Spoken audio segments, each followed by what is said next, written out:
ಲೋಕಸಭೆ ಚುನಾವಣೆಗೆ ಎಡಪಕ್ಷಗಳ ಭರ್ಜರಿ ತಯಾರಿ. ಸಿಪಿಐ ಬಳಿಕ ಸಿಪಿಎಂ ಜೊತೆ ಕೈ ಜೋಡಿಸಿದ ಎಐಎಡಿಎಂಕೆ. ಗೆಲುವು ನಮ್ಮದೇ ಎಂದ ಜಯಲಲಿತಾ.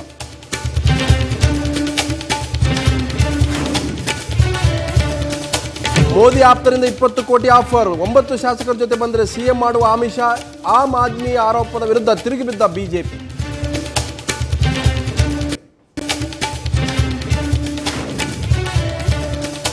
ಎರಡು 2014 ಲೋಕಸಭಾ ಚುನಾವಣೆಗೆ ಸಿದ್ಧತೆ. ಮತದಾರ ಪಟ್ಟಿ ಸೇರ್ಪಡೆಗೆ ಮಾರ್ಚ್ವರೆಗೆ ಕಾಲಾವಕಾಶ. ರಾಜ್ಯ ಚುನಾವಣಾ ಆಯುಕ್ತ ಅನಿಲ್ ಕುಮಾರ್ ಹೇಳಿಕೆ.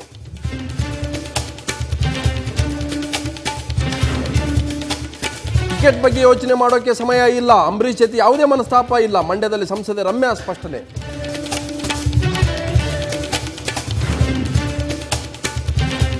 ತವರಿಗೆ ಆಗಮಿಸಿದ ರಣಜಿ ವೀರರಿಗೆ ಅದ್ದೂರಿ ಸ್ವಾಗತ. ಕೆಎಸ್ಸಿ ವತಿಯಿಂದ ಆಟಗಾರರಿಗೆ ಸನ್ಮಾನ. ಚಿನ್ನಸ್ವಾಮಿ ಕ್ರೀಡಾಂಗಣದಲ್ಲಿ ಸಂಭ್ರಮಾಚರಣೆ.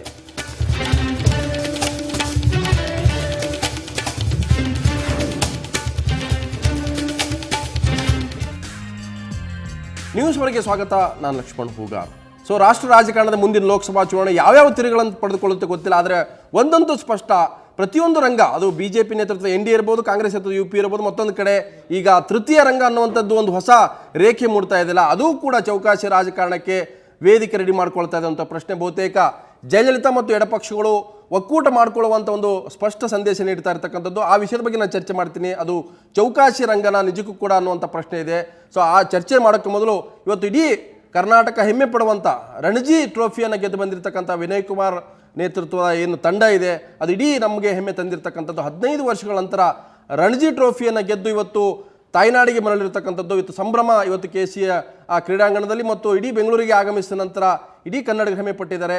ಆ ವಿಷಯದ ಮೊದಲು ಈ ಒಂದು ಕ್ರೀಡಾಂಗಣದಲ್ಲಿ ಕಂಡು ಬಂದಂಥ ಸಂಭ್ರಮ ಮತ್ತು 15 ವರ್ಷಗಳ ನಂತರ ಟ್ರೋಫಿಯ ಒಂದು ಸಂಭ್ರಮವನ್ನು ನೋಡಬಹುದು.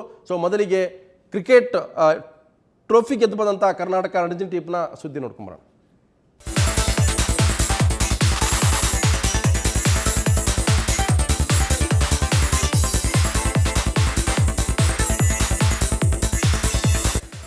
ರಣಜಿ ಟ್ರೋಫಿಯನ್ನು ಗೆದ್ದ ಕರ್ನಾಟಕ ತಂಡ ಇವತ್ತು ಬೆಂಗಳೂರಿಗೆ ಆಗಮಿಸಿತು. ಕೆಂಪೇಗೌಡ ಇಂಟರ್ನ್ಯಾಷನಲ್ ಏರ್ಪೋರ್ಟ್ ಅಲ್ಲಿ ಆಟಗಾರರನ್ನ ಅದ್ಧೂರಿಯಾಗಿ ಸ್ವಾಗತಿಸಲಾಯಿತು.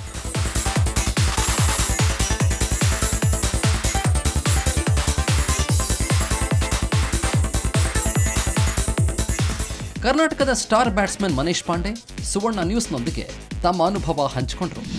And it's been a great privilege, and I think, me being a part of this team and winning the Ranji Trophy, I'm feeling very happy about it.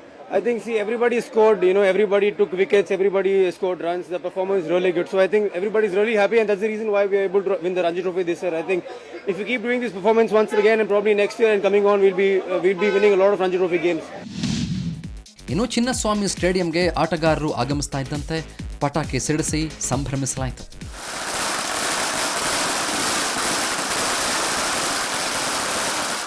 ತಂಡದ ನಾಯಕ ವಿನಯ್ ಕುಮಾರ್ ತಮ್ಮ ತಂಡದ ಆಟಗಾರರ ಗುಣಗಾನ ಮಾಡಿದರು. ತುಂಬ ಖುಷಿ ಆಗ್ತಿದೆ.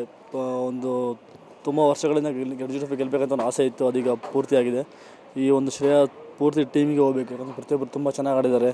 ಯಾವ ರೀತಿ ಚಾನ್ಸ್ ಸಿಕ್ಕಿದೆ ಅವರೆಲ್ಲ ಅವ್ರದ್ದು ರೆಸ್ಪಾನ್ಸಿಬಿಲಿಟಿ ಅರ್ಥಕೊಂಡು ಪರ್ಫಾರ್ಮ್ ಮಾಡಿದ್ದಾರೆ. ಅದರಿಂದ ತುಂಬ ಈಸಿ ಆಯ್ತು ಟೀಮ್ ಗೆಲ್ಲೋದಕ್ಕೆ. ಯಾವಾಗ ಎಲ್ಲಿ ಚಾನ್ಸ್ ಇರುತ್ತೋ ಒಳ್ಳೆ ಪರ್ಫಾರ್ಮ್ ಮಾಡೋದು ನೋಡ್ತಾಯಿದ್ದೀನಿ. ಈಗ ಸೆಮಿಫೈನಲ್ ಫೈನಲ್ ಮ್ಯಾಚಲ್ಲಿ ಒಳ್ಳೆ ಪರ್ಫಾರ್ಮ್ ಮಾಡಿದ್ದೀನಿ. 5 ವಿಕೆಟ್ ಸೆಮಿಫೈನಲಲ್ಲಿ, 7 ವಿಕೆಟ್ಸ್ ಈ ಮ್ಯಾಚಲ್ಲಿ.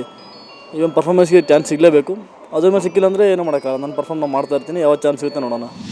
KCಯ ವತಿಯಿಂದ ಎಲ್ಲ ಆಟಗಾರರನ್ನ ಸನ್ಮಾನಿಸಲಾಯಿತು.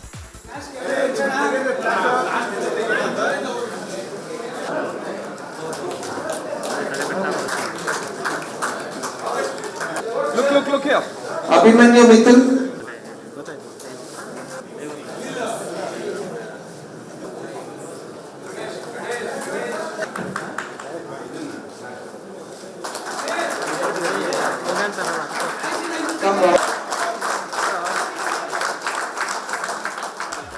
KCA ಅಧ್ಯಕ್ಷ ಅಶೋಕಾನಂದ್ ಹಾಗೂ ಕಾರ್ಯದರ್ಶಿ ಬ್ರಿಜೇಶ್ ಪಟೇಲ್ ತಂಡದ ಎಲ್ಲ ಆಟಗಾರರನ್ನು ಅಭಿನಂದಿಸಿದರು.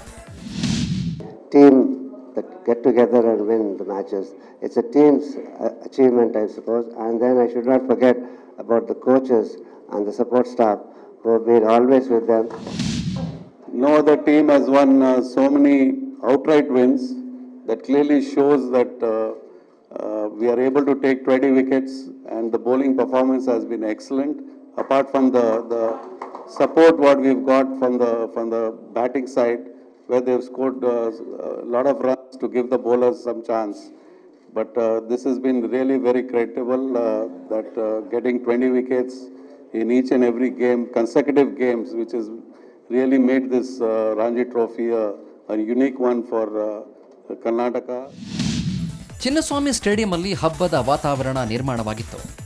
ಟೀಂ ಇಂಡಿಯಾಗೆ ಆಯ್ಕೆಯಾಗಿ ಫೈನಲ್ ಮ್ಯಾಚ್ ಮಿಸ್ ಮಾಡಿಕೊಂಡ ಸ್ಟುವರ್ಟ್ ಬಿನ್ನಿ ತಮ್ಮ ರಣಜಿ ಹಾಗೂ ನ್ಯೂಜಿಲೆಂಡ್ ಸೀರೀಸ್ ಬಗ್ಗೆ ಮೆಚ್ಚುಗೆ ವ್ಯಕ್ತಪಡಿಸಿದರು. Obviously, I'm very happy to first and foremost to win Ranji Trophy. I think it took me 10 years to play 10 years of Ranji Trophy cricket, and I'm very happy with the performance, and especially to win a Ranji Trophy and to play for India in the same year is a very special thing for me. ಎಲ್ಲ ಆಟಗಾರರು ತಮ್ಮ ಸಾಧನೆ ಬಗ್ಗೆ ಮನಬಿಚ್ಚಿ ಮಾತನಾಡಿದರು.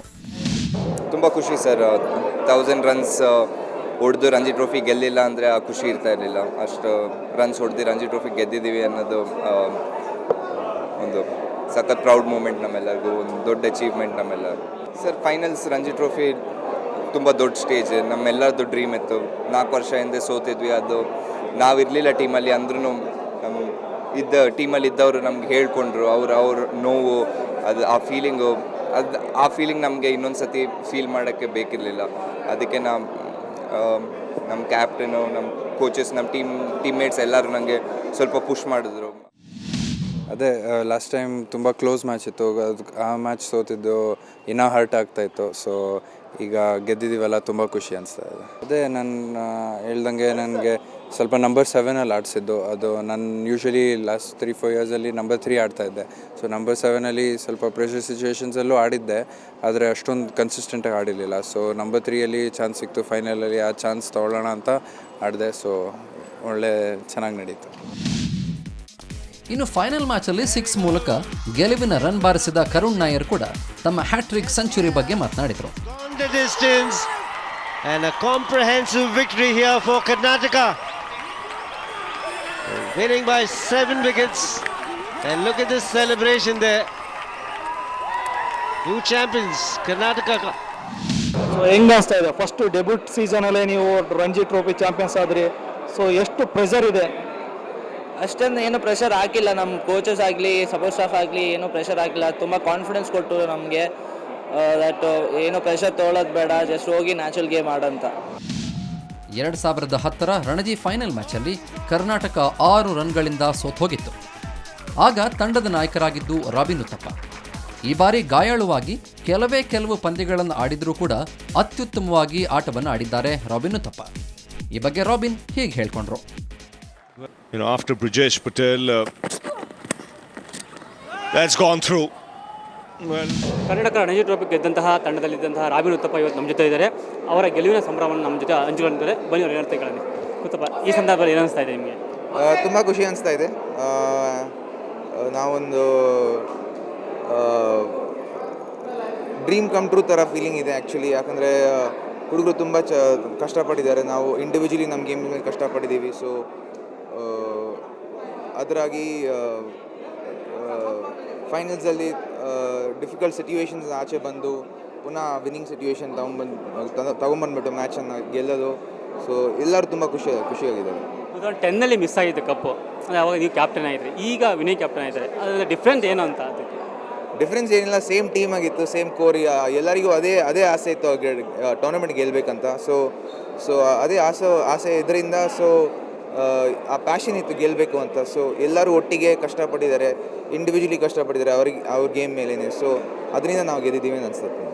ನೀವು injury ಆಗಿ ಕೆಲವೇ ಪಂದ್ಯ ಆಡಿದೆ, ಅದರಲ್ಲೂ ಒಳ್ಳೆ ಪರ್ಫಾರ್ಮೆನ್ಸ್ ಇದೆ. ಇಂಜುರಿ ಆಗಲಿಲ್ಲ ಅಂದರೆ ನಿಮ್ಮ ಪರ್ಫಾರ್ಮೆನ್ಸ್ ಇನ್ನೇ ಹೇಗೆ ಎಕ್ಸ್ಪೆಕ್ಟ್ ಮಾಡೋದಾಯಿತು ಅಂತ? ತುಂಬ ಚೆನ್ನಾಗಿರ್ತಾ ಇತ್ತು, ಆದರೆ ಅನ್ಫಾರ್ಚುನೇಟ್ಲಿ ಮಿಸ್ ಮಾಡಿದೆ 6 ಗೇಮು. ಆದರೆ ವಾಪಸ್ ಬಂದುಬಿಟ್ಟು ಟೀಮಿಗೆ ಕಾಂಟ್ರಿಬ್ಯೂಟ್ ಮಾಡಿದೆ ಅಂತ ತುಂಬ ಖುಷಿ ಪಡ್ತೀನಿ. ಯಾಕಂದರೆ ಇಂಪಾರ್ಟೆಂಟ್ ಸಿಟ್ಯುವೇಷನ್ಸಲ್ಲಿ, ಡಿಫಿಕಲ್ಟ್ ಸಿಟ್ಯುವೇಷನ್ಸಲ್ಲಿ ಟೀಮಿಗೆ ತುಂಬ ಹೆಲ್ಪ್ ಮಾಡಿದ್ದೀನಿ. ಸೊ ಅದರಿಂದ ತುಂಬ ಖುಷಿ ಪಡ್ತೀನಿ.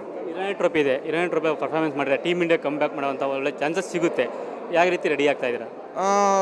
ಇವತ್ತು ಬಂದಿದ್ದೀವಿ ವಾಪಸ್ಸು, ನಾಳೆ ನಾಡಿದಿಂದ ಪುನಃ ಶುರು ಮಾಡ್ತೀವಿ ಪ್ರಿಪ್ರೇಷನ್ಸ್ ಮ್ಯಾಚಿಗೆ. 90ರ ದಶಕದಲ್ಲಿ ಕರ್ನಾಟಕ 3 ಬಾರಿ ರಣಜಿ ಟ್ರೋಫಿಯನ್ನು ಗೆದ್ದಿತ್ತು. ಆ ತಂಡದಲ್ಲಿ ಇದ್ದ ಮನ್ಸೂರ್ ಅಲಿ ಖಾನ್ ಈಗ ಬೌಲಿಂಗ್ ಕೋಚ್. ಸದ್ಯದ ತಂಡದ ಬಗ್ಗೆ ಮನ್ಸೂರ್ ಅಲಿ ಖಾನ್ ಗುಣಗಾನ ಮಾಡಿದರು. ಇದೊಂದು ಒಳ್ಳೆಯ ಅವಕಾಶ ಆಗಿದೆ ನಮಗೆ. ಸಖತ್ ಖುಷಿ ಆಗ್ತದೆ. ಎಕ್ಸ್ಪ್ರೆಸ್ ಮಾಡೋಕ್ಕೇನೂ ವರ್ಡ್ಸ್ ಇಲ್ಲ ನಮ್ಮ ಹತ್ರ. ಇದು ಆಫ್ಟರ್ 15 ವರ್ಷ ಅಂದರೆ it's mattress a lot.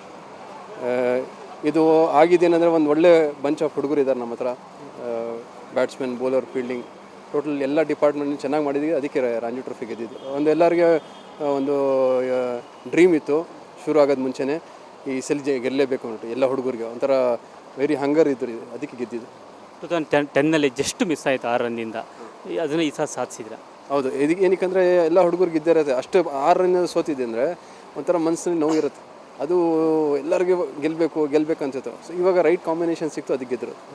Karnataka ತಂಡ ಅಂದರೆ ಬೌಲಿಂಗ್ ಅನ್ನೋ ರೀತಿಯಲ್ಲಿದೆ. ಕರ್ನಾಟಕದ ಬೌಲಿಂಗ್ ಬಗ್ಗೆ ಏನು ಹೇಳ್ತೀರಾ? ಬೌಲಿಂಗ್ ನೋಡಿ, ಬೌಲಿಂಗ್ ಇದಾನೆ ಮ್ಯಾಚಸ್ ಗೆಲ್ಲೋದು. ನೀವಾಗ ನಮ್ಮ ಪ್ರೆಸ್ ಮೀಟ್ನಲ್ಲಿ ನೋಡಿದ್ರೆ ಬ್ರಿಜೇಶ್ ಸರ್ ಹೇಳ್ತಾಯಿದ್ರು 20 ವಿಕೆಟ್ ತೊಗೊಳ್ಳೋದು ಸುಲಭ ಇಲ್ಲ. ಈ ಸಲ ನಮ್ಗೆ ಏನಾಗಿದೆ ಅಂದರೆ ವಿನಯ್ ಮತ್ತು ಮಿಥುನ್ ಎಲ್ಲ ಮ್ಯಾಚಸ್ ಸಿಕ್ಕಿದ್ರು. ಲಾಸ್ಟ್ ಇಯರ್ ನೋಡಿದ್ರೆ ಅವರು ಒಂದು 4 ಮ್ಯಾಚ್ ಸಿಕ್ಕಿಲ್ಲ. ಈ ಸಲ ಅವ್ರು ಇಬ್ಬರು ಇದ್ದರು.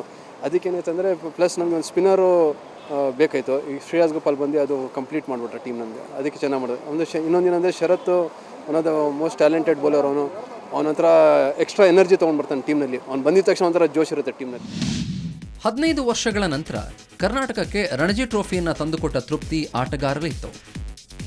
2010ರ ಕಹಿ ನೆನಪನ್ನು ಮರೆತು ಎಲ್ಲರೂ ಸಂಭ್ರಮಿಸಿದರು. ಸ್ಪೋರ್ಟ್ಸ್ ಬ್ಯೂರೋ, ಸುವರ್ಣ ನ್ಯೂಸ್. ಎಸ್, ಇದು ಕರ್ನಾಟಕದ ರಣಜಿ ಟ್ರೋಫಿ ಗೆದ್ದು ಬಂದಂಥ ಪ್ರಮುಖ ಬಾಲರ್ಗಳಿರ್ಬೋದು, ಕ್ರೀಡಾ ಬ್ಯಾಟ್ಸ್ಮನ್ಗಳ ಒಂದು ಅಭಿಪ್ರಾಯ. ನಾನು ರಾಜಕೀಯ ವಿಚಾರವನ್ನು ಚರ್ಚೆ ಮಾಡ್ತೀನಿ, ಅದು ಚೌಕಾಶಿ ರಂಗ. ಈ ಕಾಲು ಹೋದರೆ ಆ ಕಾಲು ಹಿಡ್ಕೊ, ಆ ಕಾಲು ಹೋದರೆ ಈ ಕಾಲು ಹಿಡಿಯೋ ಅನ್ನೋಕ್ಕಂಥದ್ದೇ ಬಹುತೇಕ ಈಗಿನ ರಾಜಕಾರಣ, ಈಗಿನ ಒಂದು ಮೈತ್ರಿ ರಾಜಕಾರಣದ ಒಂದು ಸ್ಪಷ್ಟವಾದಂಥ ಸಂದೇಶ. ಅದ್ರ ಬಗ್ಗೆ ಚರ್ಚೆ ಮಾಡ್ತೀನಿ. ಅದಕ್ಕಿಂತ ಮೊದಲು ಒಂದು ಬ್ರೇಕ್.